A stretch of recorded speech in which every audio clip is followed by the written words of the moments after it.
Welcome, welcome, welcome. Welcome to Wholesale Hotties, a place where ladies in real estate are talking about real estate. I'm your host and MC for the evening, Sharon-Lee Smith, together with my co-host, Monique Fell, tonight above me. Hey, Monique. And my other co-host, Donda Molnix. Hey, Donda, how are you, girl? Good. This week we have a special guest. Her name is Samantha okay, I'm gonna butcher this. You're gonna butcher it. Lencioni. Is that it? Yay! Okay, I am from Rhode Island originally. We are about 78% Italian up there, so Lencioni isn't that difficult. Okay. You've been butchered 1,000 times. Welcome to the show, Sam. How are you? I'm amazing. How are you? Thank you for having me. You're very welcome. I'm so glad that you approached me. And the way you did, you're like, let me tell your audience how to go from 0 to $1 million in real estate. And I'm like, dude, I need this girl on. Let's check her out. What are we doing here? I'm trying. So, hey, let's start with you. Where are you from? How'd you get started in real estate? All the good things. Okay, so I'm from Chicago. I lived there my whole life. And then I was working for a capital investment company who had like 5,000 assets between North Carolina, South Carolina, North Carolina, and Georgia and Florida. So we acquired and we flipped properties. And as any hedge fund, you know, they're purchasing based on interest rates and the cost of debt. And when the interest rate skyrocketed, everyone got laid off. I was the last to get laid off, but I was still laid off. And I was laid off on my birthday of all things, right? So that just completely sucked. And then I went to a girl that I met there. So we were project management professionals. We ran all of the construction. So like once a property got scoped, we would walk it through and make sure that all the milestones were being hit, making sure that people got paid out, approving change orders, you know, all the fun things that come with construction and all that. And another girl that I was with there, she was like, we had an instant connection, and she was like, I've got this sub 2 course, like, hey, go take it. I haven't done anything with it in like 2 years and whatnot. So I'm like, okay. So I crash course it. I didn't know what escrow was. I didn't know what I had no, all I knew in my mind was like, you have to go to the bank and you have to get a loan and you have to do all these things to buy a house. Yes. And this opened my mind to like something completely different. So, and I'm one of those people, I don't have analysis paralysis. I'm more of like, I'm going to jump in and get messy. Yeah. And I have, trust me.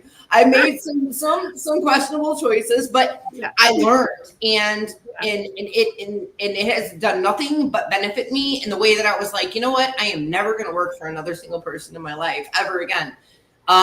We've done over, I don't even know. Like we hold right now about $10 million in assets across Florida.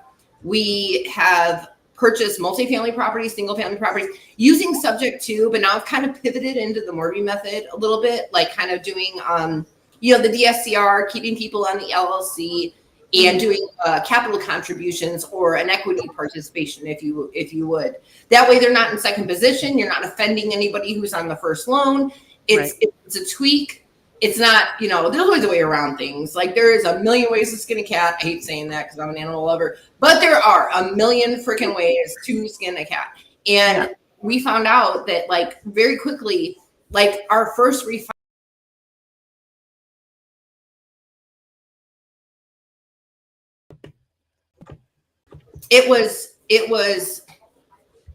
It's super lucrative because we were able to refinance it for like over $500,000.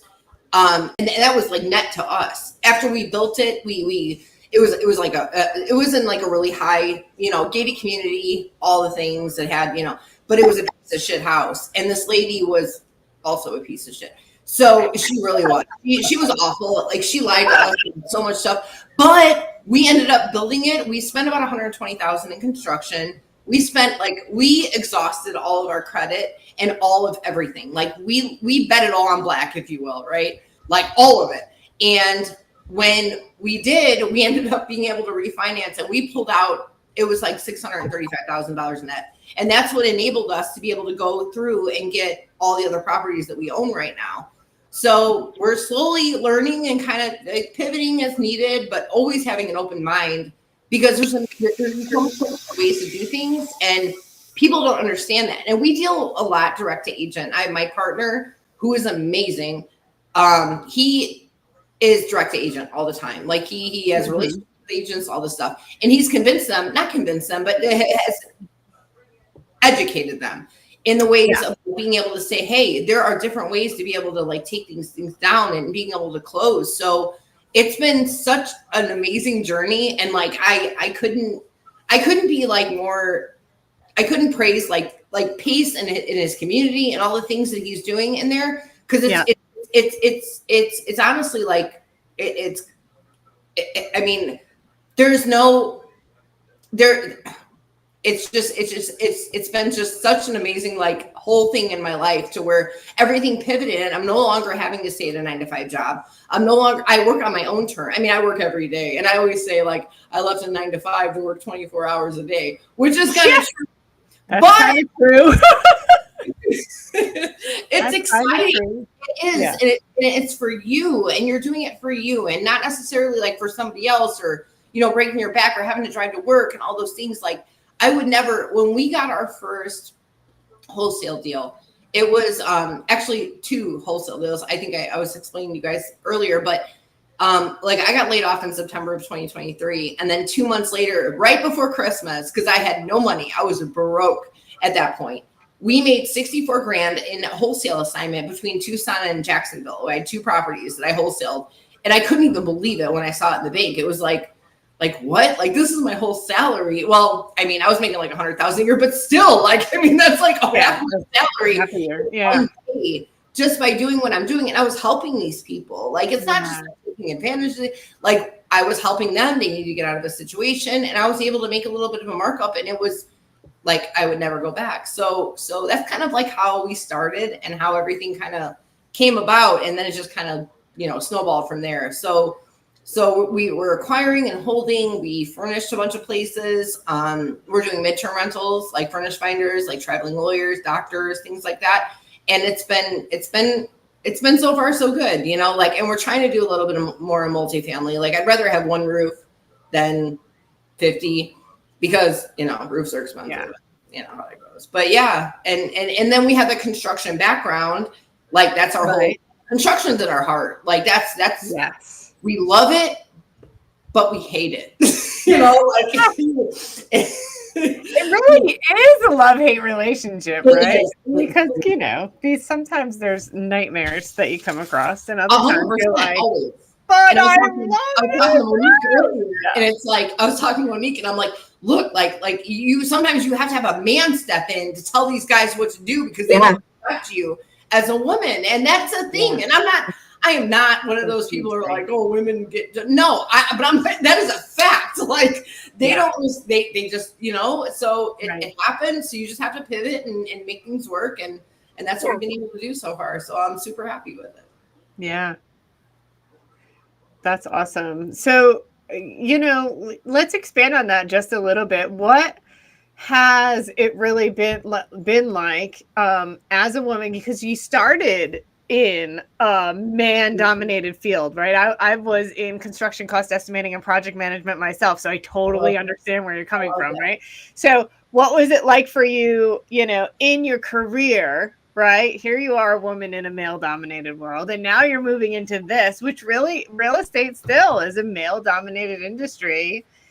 How has that dynamic affected you, you know, both mentally and then just for your own, for like your, does it put a fire under your ass like it does me? Or like, how does it work? How is it? Yes, it does. It does. And what's funny, you're funny because what and then I didn't even think about this until you asked that question, but like so sometimes people are really respectful because you're knowledgeable. You can explain like this is a load bearing wall and this is what trusses are. And that, you know, you can explain because you know construction and you know what things are supposed to look like. But then you get the ones who like legitimately, I'm not even kidding. This is a guy in North Carolina. When I asked him to send me pictures of his house, he literally sent me dick pics. And then he said he was sorry. He didn't mean to send. He fucking meant to send them. I swear to God. I swear to God, he did. And then I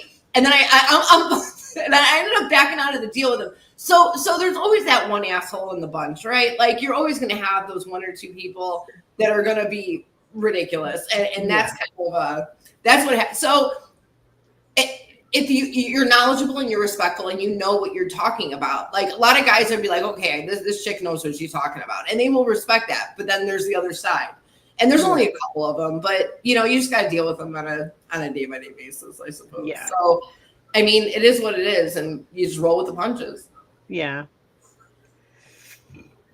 Yeah. It's I come across that quite a bit too. And I mean, for Sharon, me, you come across the pictures? I do. I just got this week on Facebook. I had some dude this week just send me a whole slew of them. I swear, his name is John Tongue. He's in North Carolina, and his wife's name is the same as mine, which is so fucked up. That's messed up. But no, I really do. Like, it's constant where I get, people approaching in the DMs or whatever. But I can tell you, like, I have had wholesale deals where I completed that deal completely because that seller or buyer or whoever in the picture was more interested in me. Yes, so you're trying to work it. And I'm not going to say as a woman that I don't try to work it a little bit. Like afterwards, it's just like, oh, you want to go out for dinner? Oh, no, this was a relationship. And they're like, oh. What did you think? Right? No. Like, I'm buying your home. Like, are you fucking kidding me right now? Like, I didn't mean to send you those. No, like, wait a minute. Hold up. You have financial problems to a point where you're losing your house, and I'm here to help you. You want to take me out to dinner? What? Yes, that is exactly what this guy's situation was. And then when I looked him up, because I'm curious, right? His wife, who he just married like 2 years ago, is the same name as I do, Samantha. And I just felt I was going to write her too. I was so blown up by that because it was a really good deal. It would have been a really good deal for me to wholesale. Yeah. I completely just pushed. Like that was, I know he meant to send those pictures. It was so gross. And but it's like maybe 1 out of 10, I would say, or like that. Maybe 1 out of 20. Yeah, probably more 1 out of 20. It's not as bad, right? But it's definitely there. And how do you? I know for me how I combat that by being above board and super professional, and then B, not for nothing, but I am going to bury you with facts and information. Like, I do know what the fuck I'm talking about, and you're gonna know that I know what the fuck I'm talking about before we're done with this conversation. And I love that. See, I have a problem with being too, like, I'm a rapport whore, like I like to build rapport with people. Like I like to, so when men take that as like, oh, this is on you. No, honey. So I try to I can't say like what I've done differently with him that I did differently with anybody else, but like I try to be friendly, like, hey, how's everything going? I don't know, like it's hard. It's not, I don't think it's us, it's not you, it's not me. It's just the way that it's perceived. It's like we're trying to be professional, but at the same time we're chicks and they think that, I don't know what they think. Like, and you're right, they're having financial struggles, they're married, and they're still trying to right. Yeah, that's exactly what I want. Yeah. Load it on. Send all the pics, babe. It's common. The fuck. I hear you. So now here you are. You're in this real estate investor space. You have several assets under your belt, and now you've pivoted into general contracting. No. So I've always had general contracting. Okay. General contracting has always been a thing. What I pivoted to was multifamily. So we were buying a lot of single family, and we're like, oh, we're going to furnish them. We're going to make them short-term rentals.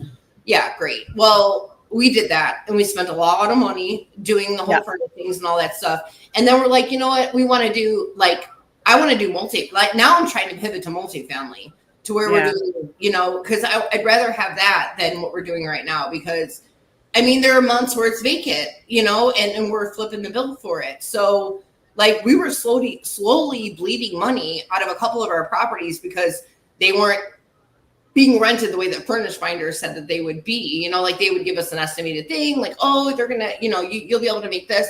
And then, so, you know, there's no, I wish that data would exist, to be honest with you, because it doesn't. I mean, they fluff you up and they tell you like, hey, everything's going to make like, you know, $2,500 and I have a $1,200 mortgage. And I have some snowbirds that are staying in one of my properties, and it's a $1,400 a month mortgage that we took over from an old lady, 3.5%, amazing. And they're going to stay from November to February, but we bought, we gave them 50 grand at closing. We gave them 50 grand at closing in order to secure the deal, to acquire the deal. So like, we're just kind of like, okay, so now we're out that 50, and then we're kind of like maybe months on, months off. So my point is that like, we're trying to do something to where it's like, okay, I want renters in place. I want them to have nice long leases. I want them to have, you know, a decent track record. And then we can kind of adjust the NOI versus like what the cap rate is and all that stuff. So I'm slowly working on pivoting to multifamily. Like, general contracting is always going to be a thing for me. It's near and dear to my heart. Even though I hate it, I love it. It's just, you know, it's what you know. It's in your blood now, Samantha. Huh? It's in your blood now. Yeah, exactly. It's just, it is what we know. You know, it's what we know. It's what we're used to. And we're just, you know, and that'll always be a thing. And then, God forbid, if the interest rates drop and the hedge funds start buying again, like, I would love to go back to doing, you know, multiple flips for capital investment companies or hedge funds. That would be amazing. But doing it for homeowners sucks. And then, you know, sucks. And then having to, you know, like, I mean, Hey, does it suck? And then doing it for American Homes for Rent and Invitational, like, maintenance. They only want maintenance. Like, we're onboarded with all of these companies, by the way. Like, God bless them, but they are only looking for like fridge repair. It's like, look, I am not doing fridge repair. It's not happening. Like that. Yeah. So I'm looking for more of a deeper, like, hey, give me your turns. Even your turns at this point would be good. Right. You know, just not this maintenance stuff to where like, oh, someone needs their, you know, we did a countertop for somebody a couple of weeks ago, and that went okay. It was all right. We had a good markup on it and whatnot. But, you know, it's just right now, if they would just drop the interest rates to where these hedge funds can buy, this world would be a totally different place for wholesalers, for sellers, for buyers, all of the things. You know, it would just be. But here we are. You know, and I'm not political, and I don't even want to get political. But true. Like, if we could. You know, if the interest rates would drop below a certain, like 4%, like, just give us like 4% for a couple of years. Like, that would be amazing. And then these hedge funds will buy, and then we can go ahead and go in and renovate and do all the things that we need to do and the things that we've been used to for so long. But unfortunately, that's not what's happening. Yeah, but Samantha, with your talent, it's nice because a lot of people do want to buy their own properties, but then they have to hire a GC, and a lot of times they get screwed over by poor GCs. And so you don't have to worry about that. You've got a great team. You know you're not going to screw yourself. Yeah. So that's a huge plus in itself. But on your thing about your rentals, we started taking some of ours and doing lease options on them, where you get a chunk of money down. You have so many years to exercise this purchase, you know, it's non-refundable, and you have so many years to do this. And it's working out really well because we don't have to deal with maintenance, you know. Dude, that's an amazing idea. We were looking at a $30 million portfolio in Daytona Beach. Mm-hmm. And we went there and visited, like, physically. And it's I can't even explain how this place was laid out, except for, like, is anyone from the Midwest? Projects, you know, like what projects look like, where there's that's how it's laid out, but it's not project. It's a nice community, but it's all like, it was so awesome. And I was like, oh my God, we're gonna take these things down. And we're actually working on the deal with this guy right now with Marcus and Millichap, real estate, and this billionaire who's made so much money buying real estate and stuff. So we're actually like in the acts of doing this. So that property, like, yes, like, you can go in and do it. You can go in, renovate these places, and then sell them off one by one. He has control of the condo association, so you have that money in. Yes, and we were looking at the lease options because you're right. Sometimes people, you know, if they you get them into it's not your hope, right? But it feels. You still have that cash and you have that money coming in, and it's. I love that. I love the lease option thing. I love the rent to own, you know, scenario. Yeah. definitely something that we've been exploring like extensively. Yeah. And I find that it's helping a lot of people too that have, like, they're good people, but they just can't get to that next level. And it's like, oh my gosh, I can actually get into my home. And we're trying to actually help them too with, like, hey, you have a lender, you need to start working now on getting your credit figured out, what you need to do in order to purchase this within the next 3 years. And, so. Yeah, and look, I'm one of those people, like, I had a divorce like a couple of years ago, and everything was in my name. Everything was in my name. My credit is shit right now, like complete shit. So if I needed to bring in, I have to bring in a credit partner for anything that I do, and I'm doing a lot. So it sucks, but you're 100% right. Like, there are people in this situation, like good people that they have good intentions. Like, I paid all my bills until that day, but I swear to fucking God, like the day that everything kind of fell off, it was like it dropped like 120 points. Like, I had an 800 credit score, and then it dropped. But then I'm like, okay, because I got credit partners, I got people that believe in me.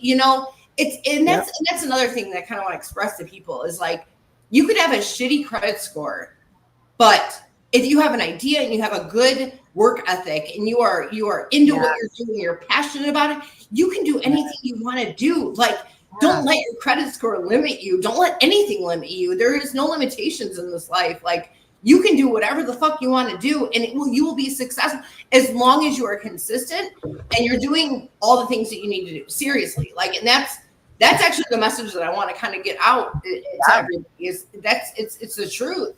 Like, you don't need people. And like, I know a lot of these people stay in these abusive relationships and I wasn't abused, don't get me wrong. Like, I was abused emotionally, maybe just because he sucked.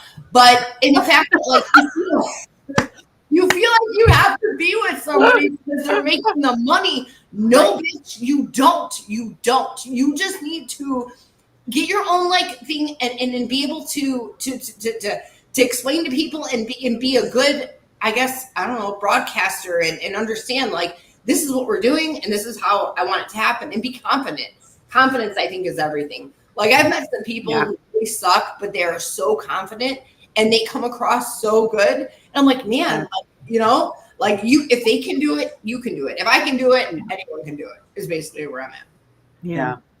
So Samantha, let's go back to the multifamily. You indicated multifamily is your thing right now, and what does that look like to you? When you say multifamily, are you talking about a duplex? Are you talking about 500-unit apartment building, or what does that look like for you? Great question. So I'm talking about all of it. So basically what we are looking at is we're doing mortgage methods to where we are pulling out 75% loan to value. So okay, hey seller, all right, here's $1 million property. I'm going to give you $300,000, okay, a down payment. Would you hold the note at 0% on the rest of it? And people who are on market for 100 plus days, they're usually willing to discuss this. And I have one in Siesta Key right now, a $9.3 million deal. I shit you not.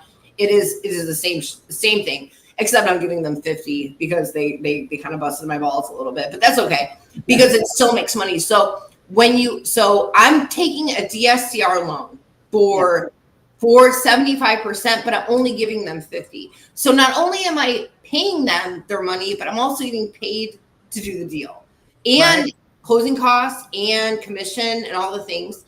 So then that other half of the note sits on the other side, and they are not, and then they're on the LLC with me. So they're not in second position where everybody doesn't want to be. They're in, it's called a capital contributions, equity participation. And not only that, but they are tax free because you are pulling a DSCR loan inside of an LLC where somebody is a member. So they are not getting taxed on that money because that money is a debt. So here you go. I'm going to give you $4.5 million on this $9.3 million property as long as it appraises, and it has to appraise, and or close to it. You have to be comfortable with the appraisal. But okay, $4.5 million. I'm giving you tax free with no capital gains, and then you're going to hold a note for that 4.5, and I'm going to be able to give you X amount of dollars. And how that X amount of dollars like kind of checks out is that you take that 4.5 million, you multiply it by 75% like loan to value. And then, I'm sorry, 9.3 million, 75% loan to value. And then you take that at 7.5% interest. And then whatever that is times 12 months, as long as that exceeds the NOI, and I'm talking after taxes, I'm talking after insurance, there is a sweet, this deal that I'm constructing right now, there's probably about $10,000 or $12,000 in cash flow, and I'm assigning this, by the way, because like I said, my credit sucks, so I can't buy this oil. So the guy who's buying it, he's taking he is already so the assignment fee is inside of that. So I'm giving the seller 30% or 50%. They're pulling out 75%. There's a 25% deficit there, to where they are making a closing cost commission, which there's an agent on this one, and then my assignment, which is like 6 figures. So that's what I'm doing at the current moment. I'm trying to keep these properties myself, but again, like I'm looking for a capital partner, and what that would actually, or not a capital partner. I'm looking for a credit partner, because we have capital. We have tons of capital. We're just looking for I guess I'm not really looking, but I'm just saying, like, if I had a credit partner, then maybe that would look better. And I don't know what that would actually look like in the terms of what do you pay those people, and like I don't know what that looks like, to be honest with you. But at the same, so I'm assigning it just not to have to deal with the bullshit, right? So I'm assigning it to you. You're going to pay me $100,000 for this deal, and then we walk away as friends. And that's what I'm doing with multifamily right now. And the reason I chose, because you could do this with single family. You could do this with single family. Mm-hmm. The problem is you have to make sure that the rents and what the net income is going to exceed whatever your DSCR loan looks like, and then whatever that payment to the seller is going to look like. And that's kind of why I like multifamilies, because there's a lot more room to play in those, So I've been strictly looking for multifamily property and commercial and strim malls. We have a gas station right now, an $8 million gas station in Punta Gorda that we're looking at right now. And I have a meeting with them on Thursday. And he the only thing he's stuck on is the fact that we're doing this the way that we're doing it. He wants a lease option or a contract for deed, which is not very different than the equity participation that I'm saying. So then we talked about this, I want to say, I don't know, my idea of time sucks. So let's just say a month and a half ago. And then he came back yesterday and said, let's jump on a call. And it's crazy to me, because this guy's making hand over fist. He's making a lot. The NOI on this property, on the gas station, and it's like a restaurant that's adjacent, there's a lot of money in there. So we're kind of trying to figure out, I know he needs to sell. I don't know why he wants to sell. And that's why I told the agent's he doesn't need to sell. He's bleeding money. Nah, bitch. I could tell by that conversation that he needs to sell for whatever. Maybe he has a shitty partner. Maybe he wants to move out of the country. There's a million other ways why people would want to sell other than having cash flow. So we're kind of negotiating with that too. So not only am I pivoting towards multifamily, I'm also pivoting towards commercial. Nice. So can you explain that, the math you said just real briefly again, because you went through that pretty fast for people who are trying to figure out the math situation, how to do that, run that scenario, even to start off with just buying a home, because that is even a way to buy their first rental property. Sure. So you want to take, okay. So for these Morby methods, so say you have $1 million, just for the sake of math, you have $1 million purchase price. Okay. And then you have, you want to take a 75% DSCR loan at 7.5%. So you put that in your little mortgage calculator and you find out what that monthly payment is. Now that has to include insurance and taxes and all that good stuff. You multiply that by 12. You look at what the NOI is and what it's making today.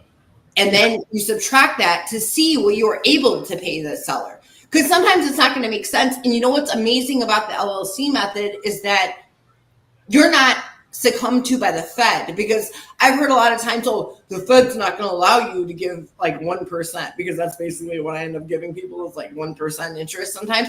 But so the way around that is to say you are giving capital contributions to another member in your LLC. You are not giving them. It's not a note. They're not in a second position. They're on, and then the documents that PACE provided gives them the protection to say, hey, if this bitch fucks around, you're going to be able to get that LLC and the property back in 1 second. And then what do? You just sell it. You're in no better position than you were in at the time of sale. You just sell the property. You're not in any debt because you didn't have that debt in the first place.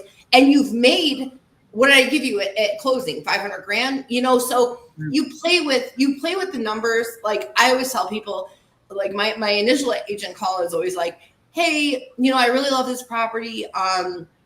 You know, would your seller be interested in taking like 30 to 40% down if they would hold the note?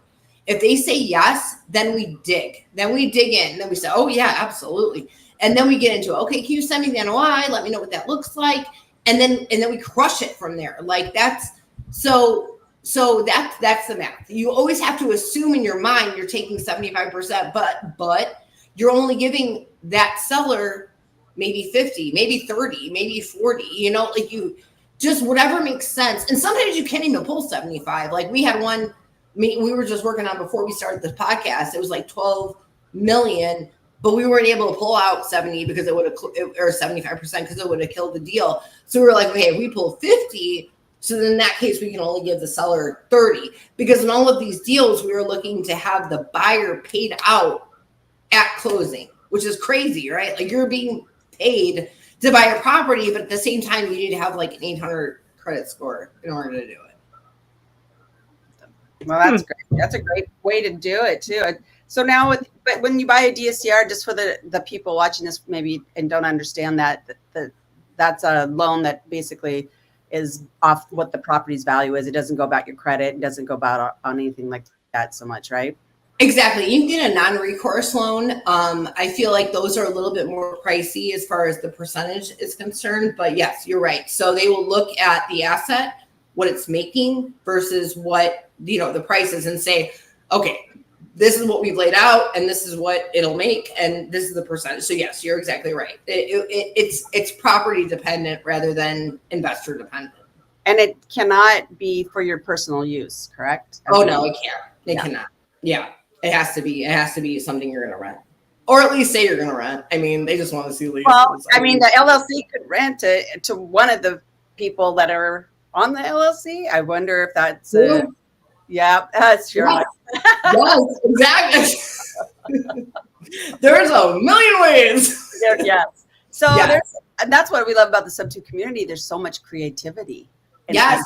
And like this. We were at a meetup a couple weeks ago, and they were talking about this. They were all becoming lenders together to help people do these deals, what you're talking about. And it's getting right now, I think you have to be able to shift in the markets because the market shifts and you have to be adaptable. And this is a great method right now to help people to get properties with no money out of their pocket.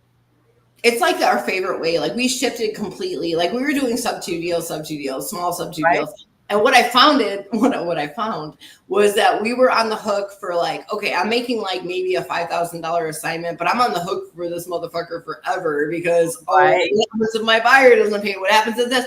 Like it became a nightmare, and that's why we started being like, you know what? Let's just do these. And I have the buyers, and then what's crazy about the mortgage method deals is I have a slew. There's a guy named Giancarlo. He's in Sub-2 too, but he's also like created the mortgage method Facebook group. He is amazing, and he has a ton of qualified buyers that he goes after. And he like when you close a deal, you're always worried like, oh, who's going to buy this? Who's going to buy this? In this way, whatever you guys do, as long as you make it cash flow, he has a buyer for it. There is no ifs, ands, or buts. It's like a conveyor belt where you just pass it and there's no worries. So that's what I've started loving about that, because we got into, I mean, for the past 2 years, it's like finding that buyer and hoping and wishing and praying, you know, like that's kind of, So now that doesn't exist in this world because, you know, and they're qualified. And like I said, they have 800 credit scores. They have lenders that are willing to come to the table for them. And they already know what this is. And we have an attorney, his name's Greg Hansen. He's out of Utah. And he does all of these deals too. So it's a different world. And I'm learning different things as I go. And I'm just trying to pick it up and not being closed-minded and being open-minded on all of these things is definitely what has made me successful. Yeah, I love it. Yeah. And you've just been doing this for what? 2 years, Samantha? You didn't know anything. I didn't know what escrow was. I did not know what escrow. I couldn't have told. I thought that buying a house, you had to do all the things, you know, you had to go to, I actually applied to be, there's a place that's rent to own. It's probably what I'm trying to do right now. And they denied me because I had a bankruptcy like 10 years ago. And then once it cleared, they like started hitting me up on emails like, oh, we can fund you. And by that time I was already in sub 2 and I'm like, I was done. Like seriously, like, so there, yeah, I had no clue about anything. And then, you know, you just start, you watch the stuff and you educate yourself and you start opening your mind and learning things and then talking to agents and being free and not being afraid to be like, you know, some agents are assholes and you just have to be like, okay, well, then I'm not going to talk to you anymore. Like there's no harm. No one's going to like set you on fire because you have a conversation. You just have to have a conversation to know, and then you pick up and walk away. I always tell my guys, what's the worst they're going to say? No. Right. Exactly. Like what like, why are you so afraid to call them? Yes. Exactly. Okay. Dial the next number. You know? Exactly. You're like a poster child. And I mean, you do that 2 years, you don't know. There's so much opportunity for them to still step in and do something. Yeah. Exactly. Well, just go with the flow. Because even if they have something that doesn't work in this traditional way, right? We now have so many other options available that we can make it work somehow, some way. Yes. There's a million solutions for everybody as long as they're willing to, you know, take them. You know, like I had this guy who he had a property. He was tough though, and I still haven't been able to figure it out. But he wanted to take out his equity in his house, and then he also wanted to stay in it for the next year, which is really sketchy. And I've always been told, like, don't lease back a house to the owner because it gets, you know. So I haven't really messed with him too much, but like I kind of went back to him because once I learned the whole Morty method, I'm like, well, maybe I can give you, you know, half your equity, but at the same time, like, I don't know what that would look like on the back end. So that's something I haven't really explored, but that's the only thing that I haven't really been able to kind of move around. And I still keep them in the back of my mind because I don't like having a problem. Like we're construction girls, right? Like we know how to solve things. Like we solve things and that is it. Like we find solutions to your problems. And with him, like it sticks in the back of my mind just because I don't know what to do with him at this point because he needs to stay in the house, yet he needs his equity, yet he wants this. And I don't know. Sometimes it's just probably a bad thing. It's just a red flag. I mean, at some point, you know, I know for me, right? You end up walking away from these sellers, but just put them on the follow-up drip campaign because eventually they're going to learn that they can't have their cake and eat it too. True. And that's when they break. True. And that's when it's yours. Yeah, I keep hitting them up. I'm like, hey, what's going on with you? So, Samantha, with all the things you have going on, a lot of people don't understand the LLCs, and I'm sure you have multiple ones. How many would you say you guys have, and for why? And why do you have separate ones? To maybe explain that to some of these people. Okay, probably 15, only because we keep them on the side and then use them. So when you're doing the mortgage methods, you need to have a seasoned LLC. So I'm going to create, I don't know, 10 of them. I always want to have 10 of them on hand so that way I can pull one in and then say, okay, now we have a 10-year, you know, whatever, year LLC that's been in the making. And then I'm going to use that in order to get that DSCR. So it's super important to keep multiple LLCs. And honestly, like I'm going to even go, all the properties that I own sub 2 are in trust. You couldn't find my houses if you wanted to. Like that's how I like it because you need that protection. You need to make sure that that stuff is coveted and protected because, you know, just out of just people are assholes and then they might sue you because they fell down some stairs or someone's neighbor's dog bit them. So we have all of the properties that we own right now are in trust. Now the ones that we're doing the mortgage methods with, we have them in LLCs only because that's how we have to be. But keeping them on the side and just having, you know, I think they're like $100, $150 to create. Keep them on the side and just leave them there. Leave them there, let them chill. And then when you find a property like this, you say, okay, we're going to bring this in and I'm going to change the name of it to 157 Main Street or whatever, you know, whatever the property address is. And that is why that's so important. You always have to have them in LLCs unless you want to get your ass sued off. So with the LLCs, what do you consider seasoned? 2 years, 3 years? What do you? A year. Okay. Yep. So if anybody's thinking about doing this, this is a great time just to go out and create their own LLC for. Absolutely. I mean, you can do it right here per state, whatever state you live in, and just go through it. Yeah. Just keep them on the side. Just keep them on the side and pull them when you need them. That's exactly that's what we do. Great tip. That's a great tip. Cool. And then when they want to get bigger and do what you're doing, then you suggest to get a trust for the holding properties, not so much. Yeah. Right. So our holding properties, we keep them in trust. Well, that's like our sub 2 properties to avoid the due on sale, right? Because everybody, once they see it change hands, a lot of people put their properties into trust. So what we do is like, I have a property in Largo, 10949 105th Street trust. And that's what we call it. So that's because, we don't want the bank to know that we bought it sub 2. So that was kind of what we were doing prior to what we're doing now. But yes, if I was ever to buy a sub 2, every time I buy a sub 2 property, it's going to be called the address, the street, trust, period. Because homeowners put their shit into trust sometimes. Yeah, it's no big deal. They're not changing hands. It's not, and I have, knock on wood, not had a due on sale clause called on me on all the sub 2 deals that we've done. Yeah. Yeah. So when you're setting up the trust, are you having to use an attorney, or is that something like you can do with an LLC? No, myfloridatrust.com or myfloridatrustee.com. It's something like that. I could send it to you guys. I forget. I think it's myfltrustee.com. I think that's what it is. So that's just for Florida though. But you can, I mean, attorneys will draft them up. It's all basic bitch shit. It's all like, they just need to fill in the blanks, right? Like it's just. So you can get, you can get them in any state. It's just a matter of like, maybe an attorney, but like the ones that I use is like myfloridatrustee.com. I think that's what I use. So it's just like you're setting up your LLC or you're setting up a trust. You're just doing it yourself for that property. Yes. The trust they set up. So I don't have to deal with that. The LLC I already have because it's easy. Like setting up an LLC is super easy. And it's easier than paying Prime, whatever to do it. I think that's bullshit. Like I wouldn't pay for what they do. I don't know. I don't agree with them, so I can't. Prime Corporate Services, I think it is. Right.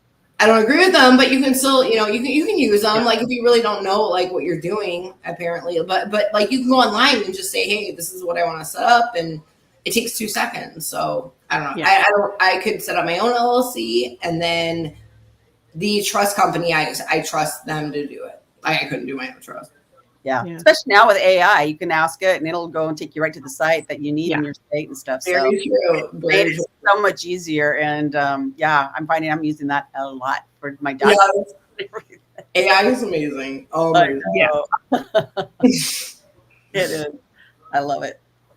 Well, those are great tips. Thank you so much. You're so welcome. Yeah.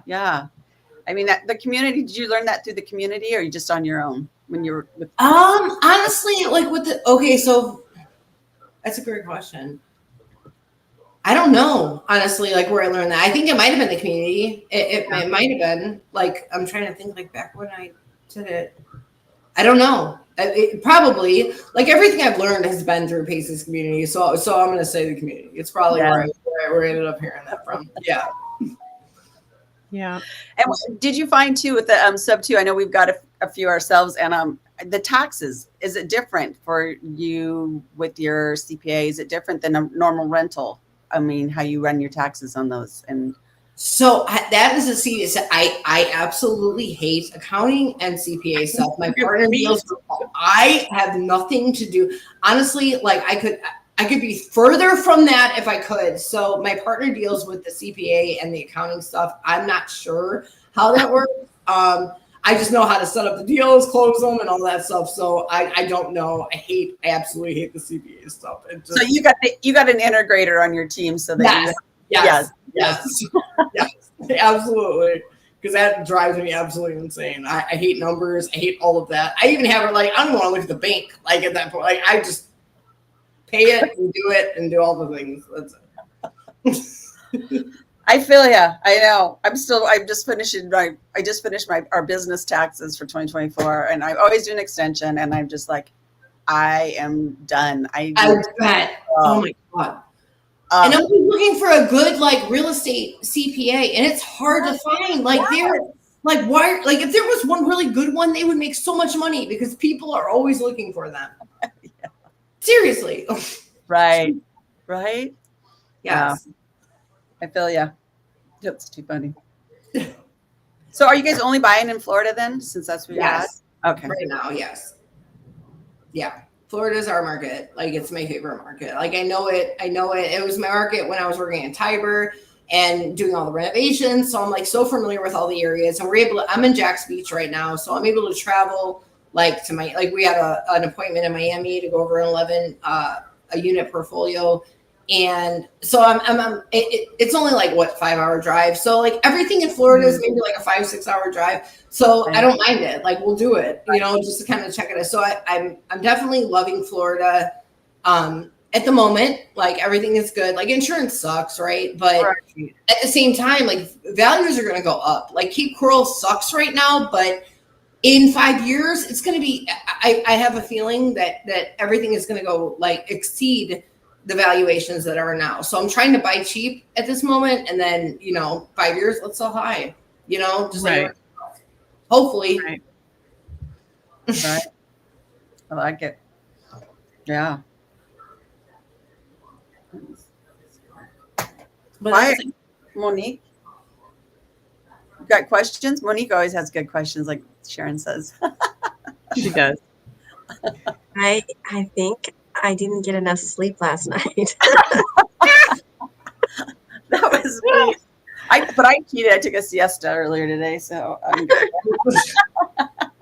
So when you're looking at acquisitions, where are you sourcing leads? Are you running ads? Are you just driving for I mean, obviously, So we ran ads we spent about 25 or so. We started with Bolt deals at $2,500 a month. Okay. And they were okay. And then we started doing paper lead with speed delete. We started doing those. Okay. Those were good too. Like, my ads were basically where I generated the most income.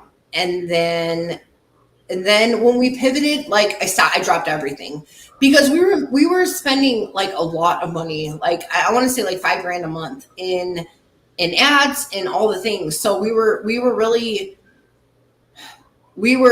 spending way too much money in ads compared to what we were actually getting out of them. But now we're just doing direct to agent, like speaking to agents and then having that conversation. And now agents just send us deals. Like, they literally send us deals all day. Like, we don't have to do shit. We just sit there and wait for their phone call and say, hey, you're going to give us a portfolio of a bunch of properties. And that's kind of where, I mean, we still reach out to agents like on a deal by deal basis. We'll go on Zillow and see like, okay, like, you got like a duplex or a multifamily. We still make those relationships with agents, but at this time, like, we have a really good amount of agents that are working for us. So direct to agents really something. People hate agents. I hate them too. Don't blame you. But when you get a couple that are really good, they will go out and source deals for you and say, okay, I'm going to go to bat for you. We have this guy, Daryl. He's amazing. He stays on top of us more than we stay on top of him. And he'll be like, I sent you this $20 million portfolio. Let's go in. Well, he's such a good negotiator. So if you find the right one, you just have to, it's just like with sellers, just like with anybody. You got to sift through the bullshit to get with the right one. And that is kind of where we're at with that. So DTA is a huge part of our business. Yeah. Cool. Yeah. So are you guys still running ads then, or are you not? No, we stopped running them. We stopped running them because we pivoted and we decided to do the multifamily thing. So we kind of tried to cut costs where we could. And then we bought like a huge thing on Cruxy to where we can actually see like the mortgage balances and all the good stuff. So yeah, we definitely, we moved from the ads to something different, and it's been working for us. Like we did that for a long time, like for, I don't know, a year. We spent $5,000 in ads. Like, and ads are good, but iSpeed the lead, they are like conquering the universe. They're spending $40 million in the markets that you can only spend $2,000 in. So it's like, okay, well, you can't beat them, join them, just buy the leads from them. And that's what we started to do. And that actually started working out really well for us. Yeah. Is that one of those that you only pay for what you close on, or? Yes. No, it's one where you pay for the actual lead itself. Okay. Whether it pans out or not, you just pay for the lead. Okay, Right. got it. Right. What do you think the percentage of that was? I think we did about 20. I'd say 25%, really, because it wasn't that much. It wasn't great. Yeah. Yeah, it wasn't that much, but we have a lot of follow-ups still that are kind of circulating through the Right. process. So follow-ups, I will always praise the follow-ups. Like they're definitely great. Yeah. Yeah. What's that rule? Like 13, I think Pace said, or somebody said it was like 13 times you touch point with somebody before you actually sometimes get a deal. That's 100% true. That is 100% true. 7 to 10 touches before you make a sale. Right. Right. Yep. Sorry.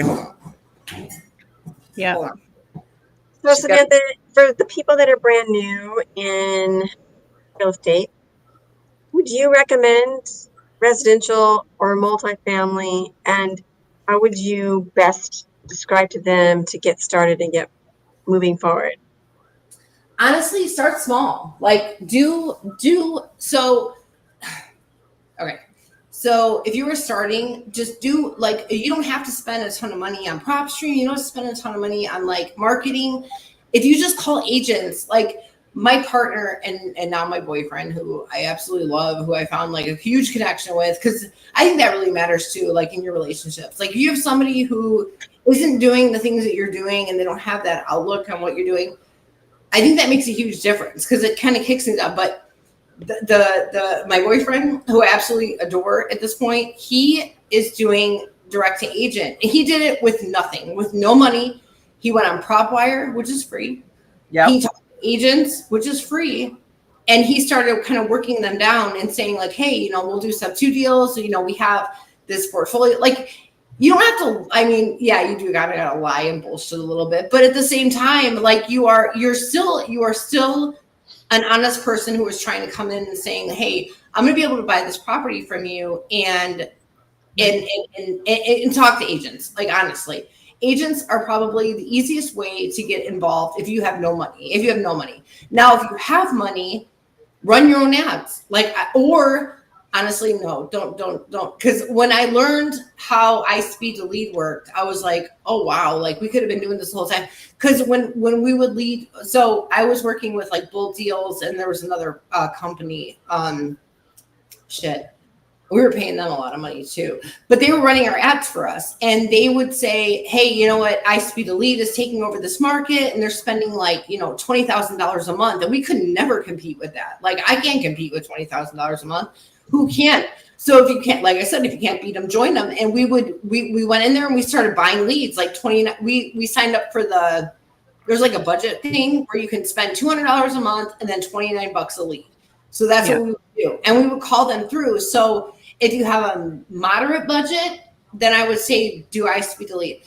Now, if you have a massive budget, I would find somebody who actually could manage your ads and make a difference because it makes all the difference. Like we were spending $5 or $6 grand on our own ads and we were seeing, I mean, I can't lie. Like we made, like I said, 70 grand on our first, or 64 on our first 2 months of wholesaling. So that was with our own ads and those are exclusive to you. So I would say if you're just starting out and you just want to, you don't think this is possible, start talking to agents, make them your friends, make them love you, and then see what can come out of it because they have a ton of properties, a ton of influence, and that's it. Like, and they love like Luke, like they love him.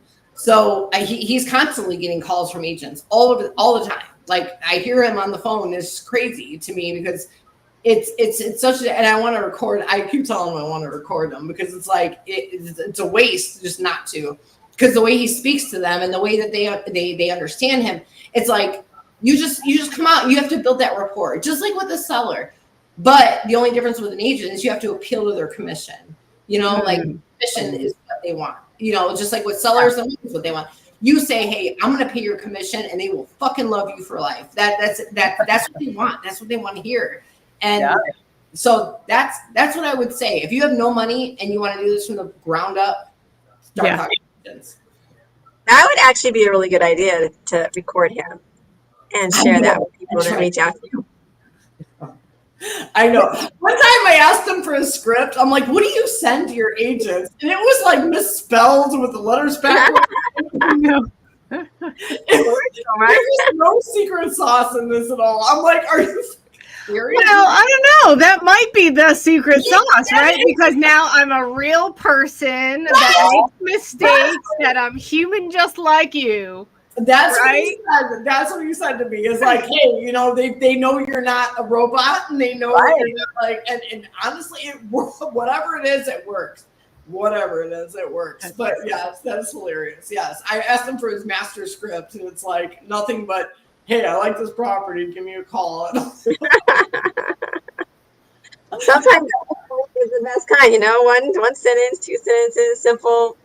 But To the point point. being, it's as simple as that. Like, it's as simple as Yeah. that. But people overthink and they you know what I mean? Like people, and I mean, I could maybe I don't have the overthinking mind, but my partner does, and I understand it. I understand like overthinking and, you know, wondering, but what's the worst that could happen? Like someone's gonna hang up on you, or I mean, right, exactly, right? What's the worst they're gonna say? No, okay.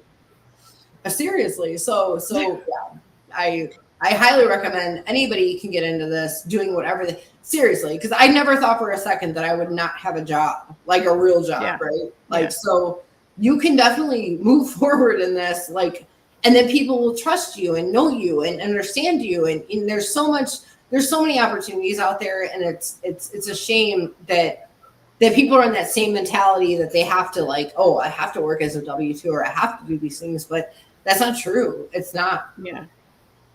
And you're the zero. Do I get ahead in life? Yeah, exactly. I'm not going to get there working for Another girl.